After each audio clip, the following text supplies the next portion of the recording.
தமிழகத்தில் மாற்று அரசியல் தேவைப்படுவதால் மார்க்சிஸ்ட் கம்யூனிஸ்ட் கட்சி சார்பில் சென்னை ஆர்கே நகர் தொகுதியில் தங்கள் கட்சி சார்பில் வேட்பாளர் நிறுத்தப்பட்டிருப்பதாக மார்க்சிஸ்ட் கம்யூனிஸ்ட் கட்சியின் மாநில செயலாளர் ஜி ராமகிருஷ்ணன் கூறியிருக்கிறார்.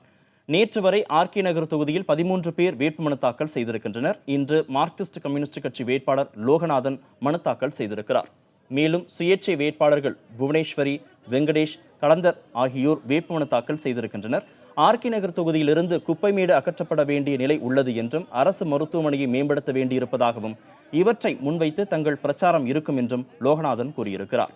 மேலும் இந்திய கம்யூனிஸ்ட் கட்சியும் விடுதலை சிறுத்தைகள் கட்சியும் தாங்கள் எடுத்த முடிவை மறுபரிசீலனை செய்ய வேண்டும் என மார்க்சிஸ்ட் கம்யூனிஸ்ட் கட்சியின் மாநில செயலாளர் ஜி ராமகிருஷ்ணன் வலியுறுத்தியிருக்கிறார்.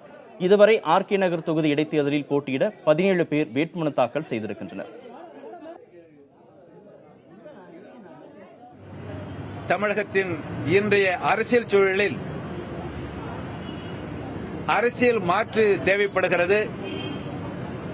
எங்களது அரசியல் மாற்றை முன்னெடுத்து செல்வதற்காக மார்க்சிஸ்ட் கம்யூனிஸ்ட் கட்சியின் சார்பாக